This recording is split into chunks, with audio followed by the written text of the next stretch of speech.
बुधवार व्रत कथा। एक समय किसी नगर में एक बहुत ही धनवान साहूकार रहता था। साहूकार का विवाह नगर की सुंदर और गुणवंती लड़की से हुआ था। एक बार वो अपनी पत्नी को लेने बुधवार के दिन ससुराल गया और पत्नी के माता पिता से विदा कराने के लिए कहा। माता पिता बोले, बेटा आज बुधवार है, बुधवार को किसी भी शुभ कार्य के लिए यात्रा नहीं करते। लेकिन वह नहीं माना और उसने वहम की बातों को न मानने की बात कही। दोनों ने बैलगाड़ी से यात्रा प्रारंभ की। 2 कोस की यात्रा के बाद उसकी गाड़ी का एक पहिया टूट गया। वहां से दोनों ने पैदल ही यात्रा शुरू की। रास्ते में पत्नी को प्यास लगी तो साहूकार उसे एक पेड़ के नीचे बैठाकर जल लेने के लिए चला गया। थोड़ी देर बाद जब वो कहीं से जल लेकर वापस आया तो वह बुरी तरह हैरान हो उठा, क्योंकि उसकी पत्नी के पास उसकी ही शक्ल सूरत का एक दूसरा व्यक्ति बैठा था।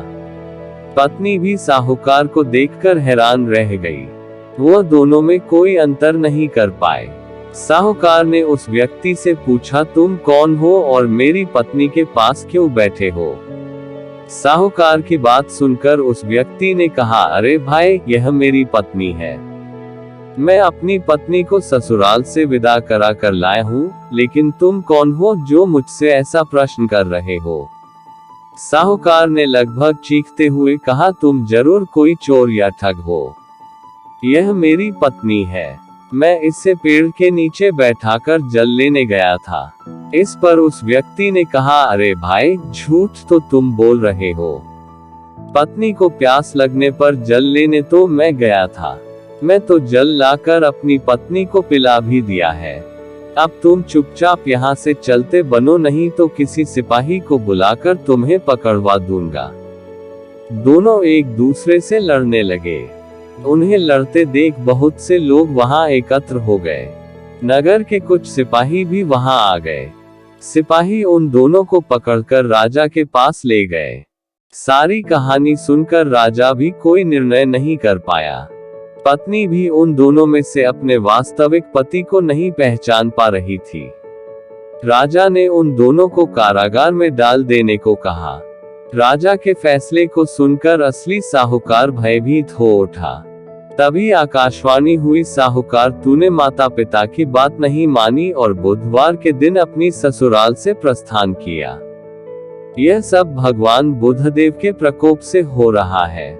साहूकार ने भगवान बुद्धदेव से प्रार्थना की कि हे भगवान बुद्धदेव, मुझे क्षमा कर दीजिए। मुझसे बहुत बड़ी गलती हुई।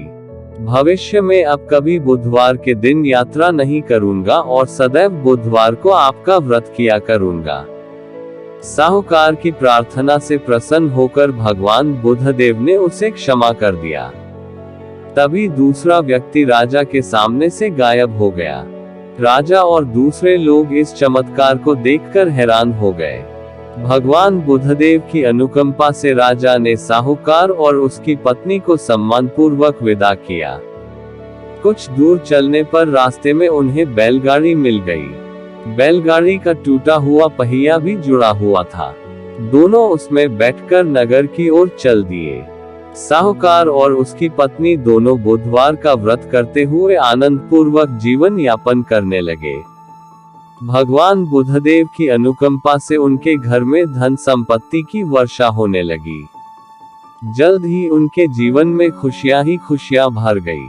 बुधवार का व्रत करने से स्त्री पुरुष के जीवन में सभी मंगल कामनाएं पूरी होती है।